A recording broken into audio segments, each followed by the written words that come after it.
Hey everyone, have you guys ever seen this? Black text on a white background with colored fringing all over the place? Or vice versa, white text on a black background? Well, today I'm going to talk about what that is, why it happens, and what you can do about it. We can actually prevent that, and I'm going to show you how. So hey everyone, my name is Doug. I run a company in Orem, Utah called Doug Johnson Productions. We do live event video production. And I run into this kind of thing fairly often, where somebody has a computer and they want to display it on video, and you go to watch the final video, and there's these weird colors all over the place, particularly if something has been scaled, it's been blown up or shrunk down. So this is what we call subpixel rendering, and let's just talk about what it is and why it happens. So first of all, this primarily only happens on computers. And what's going on here is the operating system on computers, modern computers, PC, Mac, Linux, they take advantage of the fact that each pixel on a screen is made up of 3 individual subpixels. On computer monitors, those are usually arranged left to right, red, green, and blue, and they're arranged just like that. So horizontally, red, green, and blue just one next to one another. If you were to take a look at a display, you would see that there are actually individual subpixels there. So take a look at this. This is a simulated sample, but if you were to blow up a screen and look at it, you would see this. So red, green, and blue subpixels. Now your eye does a really good job of combining those in order to give you a perceived illusion of a single color, but what's really going on there are 3 individual subpixels that are being lit. And what modern operating systems do is they take advantage of that fact. And so they say, if I've got a line that travels through a pixel, but it only travels through a portion of that pixel, I may say it travels through 2/3, the left 2/3 of a pixel, then it only illuminates the left 2/3 subpixels in that situation. So if you have a RGB stripe monitor and that line travels through the second, or the left 2/3, then the red and the green pixels would be eliminated, but the blue would be left off. Now what happens with that is when you combine red and green without blue, you end up with yellow. And if it was to travel through just the left third of it, you would eliminate just the red subpixel and leave the green and the blue off. So that's what's happening here. So computers take advantage of the fact that there is additional resolution that comes into play with a subpixel.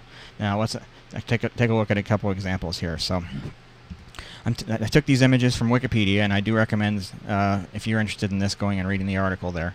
But this first top example is the word "is" rendered with no subpixel rendering and no anti-aliasing. The one below it, the second one, is with traditional anti-aliasing on pixel boundaries, and then the bottom one is the word "is" rendered on subpixel boundaries. Now, if I zoom out a little bit here, you can see that the word "is" on the bottom has a lot more perceived detail to it. It looks like there's more resolution there than there effectively is. So, computer manufacturers are just all they're trying to do here is make the text appear sharper. And this works great as long as that that this display device has their subpixels rendered, subpixels arranged just like that, and the image isn't going to be scaled at all. So the problem is that's not always going to be the case. Say for example we're producing a video and it's going to be played on YouTube or whatever. You have no idea what resolution that's going to be displayed in. Someone might be displaying it in the window, so it's not taking up the entire screen, or they're watching it on a 720p monitor when you shot the video at 1080p, or it's a 4K monitor and you shot the video at 1080p. Well, all of a sudden those things start to show up. Additionally, not all displays arrange pixels the same way. So I'll give you a couple other examples here. So these are referring to some older technologies. The TV CRT, PC CRT, a couple different types of LCD, but even when we get into modern devices. So here's one example where between different scan lines, it alternates between the RGB and the BGR stripes. And it even gets weirder than that. So some screens that use what they call a pentile display will have an arrangement that looks something like this, where within a given pixel there could be 2 red subpixels, 2 green subpixels, and a blue subpixel. I've even seen arrangements where there's 2 green and 1 red and 1 one blue in a 2x2 grid arrangement. So imagine what that would do to text that has been rendered, assuming that subpixel rendering has actually taken place. It just messes it up.